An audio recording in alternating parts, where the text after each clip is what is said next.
मित्रों, मेरी इस पुस्तक के विमोचन कार्यक्रम में आप सबका स्वागत है। अब मित्रों, बात है पुस्तक की। पुस्तकें हम पढ़ते रहते हैं।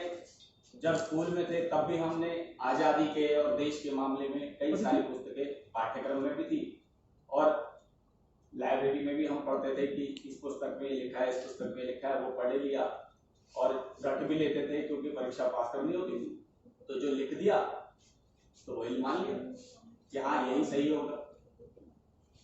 और इसी मानस के साथ हम स्कूल से कॉलेज चले गए, कॉलेज से अपने जीवन में कहीं ना कहीं व्यस्त हो गए। 2013 में 2012 तक जो यूनिफाइड कॉर्पोरेशन थी उसका चेयरमैन था। 2012 में रिटायर हो गया, फ्री कर दिया। तो उसके बाद मैंने, आदमी घर पे होता है तो क्या करता है, पढ़ उड़ लेता है, तो कुछ पढ़ना वढ़ना लिखना शुरू किया। कहीं एक दो कार्यक्रमों में चले गए तो लोग बताते थे। मैं चंद्रावल गया तो चंद्रावल में उन्होंने बताया कि 1857 में चंद्रावल की क्या भूमिका थी। अब दिल्ली के चंद्रावल में हम 20 बार गए थे, लेकिन क्रांति आंदोलन में उसकी भूमिका के बारे में हमने पढ़ा ही नहीं था, हमें पता ही नहीं था। और इस उम्र में भी हमें नहीं पता था, तो हमारी आने वाली पीढ़ी को कहां से पता होगा कि क्रांति की उसमें क्या क्या किसकी भूमिका थी। तो धीरे धीरे मानस बना कि भाई इस पर कोई काम होना चाहिए। तो कुछ फैक्ट्स इकट्ठा करने शुरू करे। कहीं उत्तर प्रदेश में कहीं गए तो वहां लोगों ने बताया कि वो हमारे यहाँ से, आपने नाम सुना होगा, फलां हमारे यहाँ का था। इलाहाबाद गए तो वहां नाम बताया मौलवी साहब का। तो क्या है कि मुझे लगा कि यह कि बहुत सारे ऐसे शख्सियत हैं कि जिनके बारे में हमने तो पढ़ा भी नहीं, जानकारी भी लेनी चाहिए। तो जानकारी लेने के क्रम में उसको लिखना शुरू करा, उसको संजोना शुरू करा। 1.5-2 साल लिखा, फिर मन उछट गया, क्योंकि इतनी घटनाएं और ऐसी घटनाएं हुई जिसका कहीं वर्णन ही नहीं होता। लोग कत्लेआम कर दिए गए, और एक नहीं हजारों की संख्या में, और चलते हुए में जला दिए गए गांव, पेड़ों में लाशें लटका दी गई। और हम तो एक जलियांवाला बाग जरूर हम जानते थे।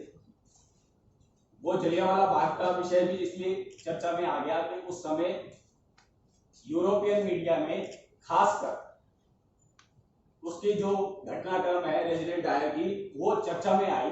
तो इसलिए जो है ब्रिटिश शासन का दबाव बना, और ब्रिटिश शासन जो है अपनी बैकफुट पे आई। वरना वो भी कहां आती, बहुत सारी घटनाएं इसके बाद भी हुई जो चर्चा में नहीं आई। तो ऐसे ही करते करते बीच में टूटता रहा, करता रहा। 2012 से 13 से शुरू होते होते 2021 में जाकर ये एक किताब की शक्ल में आ गई। और इसमें प्रमुख बात ये मैंने जो किताब से सामने रखने की कोशिश की है कि आजादी में सत्याग्रह और अहिंसा एक पक्ष हो सकता है, एक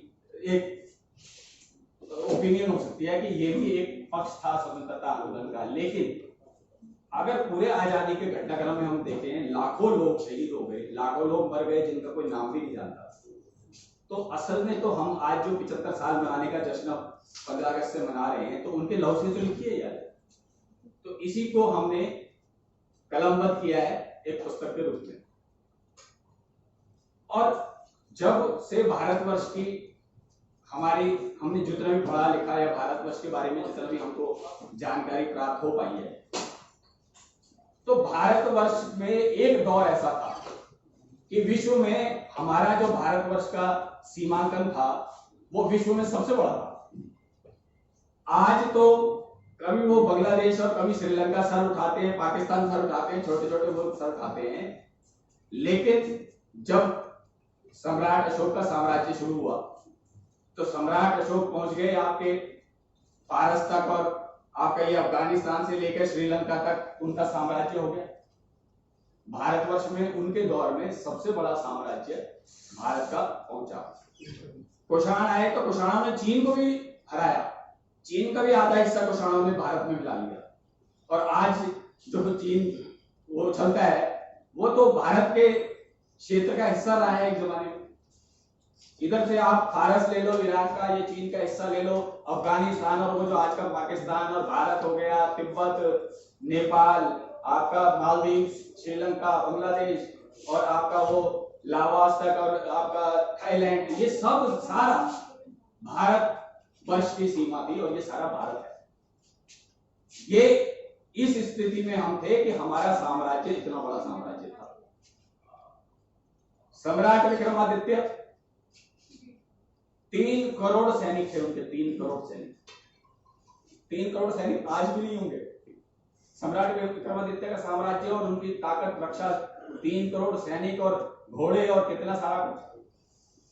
और सम्राट विक्रमादित्य ने ये जो हम रोड को कहते हैं ग्रैंड ट्रंक रोड, जो बाद में शेरशाह सूरी ने पूरी की, उसका जो शुरुआत है 1700 मील की, वो सम्राट विक्रमादित्य के कार्यकाल में हुई। और ये उनका नजरिया था कि ऐसी ग्रैंड ट्रंक रोड बननी चाहिए भारत में।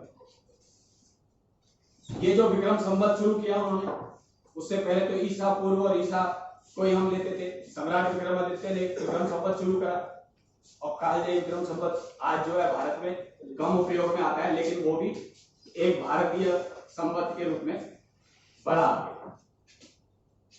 आज हम विश्वगुरु की बात करते हैं, लेकिन हम विश्वगुरु रह चुके।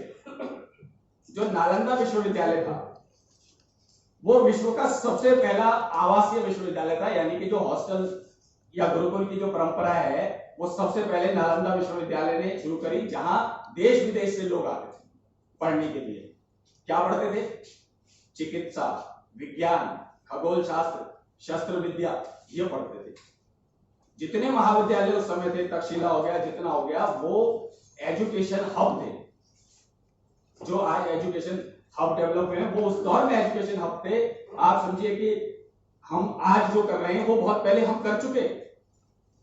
लेकिन धीरे धीरे क्या हुआ कि कालांतर में गुलामी के कारण कह लो या जो भी कारण कह लो, हमारा जो अपना, जो हमारी एक अपनी आइडेंटिटी थी, अपना स्वाभिमान था, अपनी आत्मा थी, वो धीरे धीरे कहीं दबती चली गई। कहीं ना कहीं टकराव रहते थे। अब हिंदुस्तान के इतिहास में हम आज भी पढ़ते हैं और पढ़ते क्या है, वो पर्याय बना दिया। सिकंदर को विश्व विजेता बना दिया। और कोई पिक्चर बनती है तो जो जीता वही सिकंदर। डिक्शनरी में सिकंदर का मतलब पर्याय है विश्व विजेता। और जबकि सिकंदर वो शख्सियत थी जिसने बामुश्किल अपने मेसोपोटामिया से बाहर आके ये पोलू का एरिया पर आके ही उसकी विकेट गिर गई थी।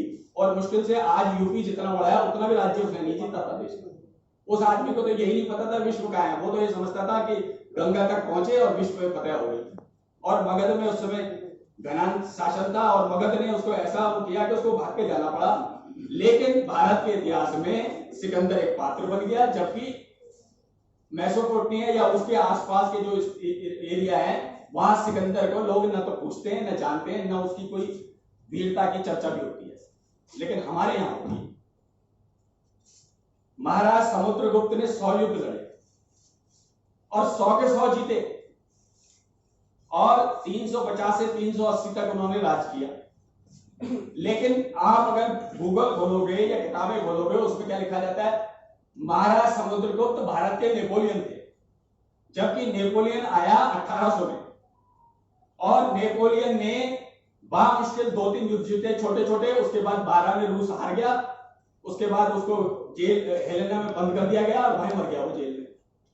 समुद्रगुप्त को भारत का नेपोलियन, ना कि नेपोलियन को भारत का समुद्रगुप्त। जो समुद्रगुप्त 100 युद्ध लड़े, 30 साल तक अजय रहे, अश्वमेध यज्ञ किया, 1 लाख गाय दान दी, बहुत काम किए, वो समुद्रगुप्त भारत के नेपोलियन हुए, बजाय इस बात के कि नेपोलियन भारत समुद्रगुप्त होते। तो ये जो विपरीत एक हमको शिक्षण हुआ, उसका शायद ये भी कारण रहा होगा कि जैसे सिकंदर था, तो सिकंदर ने क्या करा कि अपने जो लेखक हैं, यवन लेखक, उनसे अपनी तारीफ में अपने को खुदा का बेटा बता बता के महिमा मंडित किया। लेकिन हमारे जो दौर के, उस दौर के जो राजा थे, वो रास रंग में बहादुर थे, लेकिन रास रंग और बाकियों में ये थी कि उन्होंने ये लेखन पर ध्यान नहीं दिया। अकबर ने समझी ये बात, हालांकि अकबर जो है पढ़े लिखे नहीं थे, अशिक्षित थे, लेकिन अकबर ने ये बात समझते हुए नवरत्न रखे और कहा कि हर चीज को लिखो, हर चीज में, हर फील्ड में, संगीत है, कला है, हर फील्ड में हमारी बेहतर से बेहतर लोग मेरे उसमें रहे दरबार में, ताकि हम एक अच्छा संदेश दे सकें। ये जो आज तो 21 और 18 है लड़की की शादी और लड़के की शादी की एज। अकबर ने 16 और 14 शुरू की थी। अकबर ने बाल विवाह को सबसे पहले विरोध किया और 16 लड़के की शादी और 14 लड़की की शादी का ये अकबर ने तय किया। तो जो लेखन करवाते रहे या जिनके दौर में लेखन होता रहा वो तो कहीं ना कहीं फिर भी इतिहास में जिंदा रहे, लेकिन जिनके दौर में लेखक नहीं हुआ, अब 1857 की क्रांति हुई, 2 लाख लोग मारे गए। कई ऐसे मारे गए कि जिनका तो पता ही नहीं होगा घर वालों को कि वो युद्ध में गया था, क्योंकि सारा नॉर्थ इंडिया के लोग तो दिल्ली की तरफ बढ़े और जो स्थानीय स्तर पर भी विद्रोह हुए, उन विद्रोह में तो बहुत सारे लोग बाद में लापता पाए गए। उस 1857 के विद्रोह में जो हमारी इतनी लाखों की लोगों की वो हुई, मृत्यु हुई, उनके बारे में हमको शायद पता भी नहीं होगा। मुश्किल से 1857 के विद्रोह की हम बात करेंगे तो 5-10 लोगों की बात आएगी। लेकिन उस दौर में जो कातिल थे, जॉर्ज निकोलसन ने जो है नौशेरा से लेकर ये आपका सियालकोट, आपका नजफगढ़ के युद्ध में और आपका दिल्ली में कत्लेआम किया।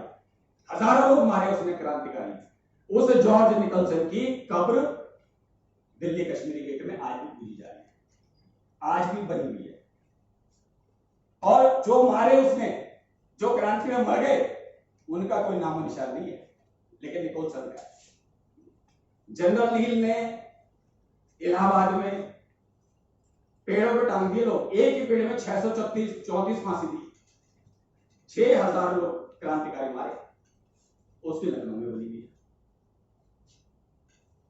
150 अंग्रेज अधिकारियों की कब्रें या उनके जो वो मकबरे हैं वो हिंदुस्तान में बने हुए हैं, और जिनके जो मारे गए शहीद हो गए उनका हम नाम नहीं जानते, उनको हमने पढ़ाई इसके पता है।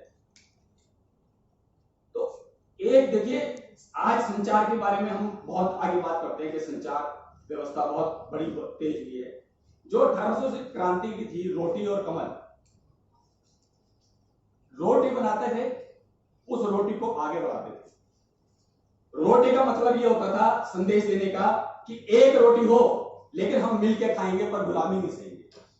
रोटी और कमल, कमल इन्होंने सैन्य छावनियों में बांटे। कमल का जो फूल होता है उसमें अंदर जो है एकजुटता होती है, बाहर थोड़ी फैली होती है। तो इसका अर्थ यह है कि सैनिक एकजुट होकर अटैक करें और सैन्य क्रांति के लिए तैयार हो जाए। अवंतीबाई लोधी थी, उन्होंने जो है चूड़ी, वो प्रसाद और चूड़ियां भी थी कि भाई अगर तो तुम इन विदेशों के खिलाफ लड़ने को तैयार हो तो प्रसाद ग्रहण करो वरना चूड़ी पहन लो। महिला थी लेकिन पुरुष राजाओं को उसने चूड़ी भेजी और बहुत सारे लोग अवंतीबाई लोधी के झंडे तले युद्ध के लिए उतरे। बड़ी सेना खड़ी हुई। जब 1857 की क्रांति का समापन हुआ तो इतिहास में इसको लेकर बड़ा एक परसेप्शन अलग अलग है, अवधारणा अलग अलग है। बहुत सारे लोग मानते हैं कि 1800 अखबार किताबों में लिखा गया, हमने भी पढ़ा कि 1800 की क्रांति विफल हुई, ये हो गया वो हो गया, उसके विभिन्न कारण दिए जाते हैं। लेकिन 1857 की क्रांति का उद्देश्य क्या था? उद्देश्य ये था ईस्ट इंडिया कंपनी राज को समाप्त करना। वो तो समाप्त हुआ, उस ईस्ट इंडिया कंपनी को जाना पड़ा और ब्रिटिश ने टेक ओवर किया, ब्रिटिश गवर्नमेंट ने। तो एक सफलता ये हुई कि ईस्ट इंडिया कंपनी समाप्त हुई। दूसरी सफलता ये हुई कि इस 1857 की क्रांति के कारण समाज में सांप्रदायिक सद्भाव बना। वो चाहे हिंदू हो, चाहे मुसलमान हो, चाहे किसी भी समाज का हो, आदिवासी से लेकर किसान से लेकर सब एकजुट होकर उतर गए गुलामी के खिलाफ। ये अचीवमेंट उस 1857 की क्रांति की है। और उस क्रांति के जो बड़े चेहरे हैं, जो राजा थे, शासक थे, उनका तो स्थिति ये थी, डॉक्ट्रिन ऑफ लैप्स के कारण उनकी अपनी राज्य चली गई थी, तो वो तो अपने राज्य के लिए लड़ रहे थे। लेकिन जो सैनिक थे वो देश के लिए लड़ रहे थे, जो जनता थी वो देश के लिए लड़ रहे थे। और कौन कौन से समाज के लोग? तो डाकू है वो उतर गया। अजीजन भाई कानपुर में वो एक टोली चलाती थी, मस्तानी टोली, नाच रंग की, वो टोली घूमती थी जगह जगह ढोल मंजीरा बजाते हुए, जानकारियां प्राप्त करती थी और फिर पुरुष वेश में तलवार से कंपनी सेना का सहारा करती थी। हैदरी बाई का कोठा था, तवायफ थी। हैदरी बाई के यहाँ जो आते थे नशे में जो बोलते थे वो रहीमी को उतारती थी लखनऊ में, और बाद में जब एक कारिंदा पकड़ा गया, एक पोल खुल गई तो उसने भी तलवार संभाल ली, घुंघरू लेके। तो समाज का हर वर्ग उसके माध्यम से एकजुट होकर आजादी के आंदोलन में होता।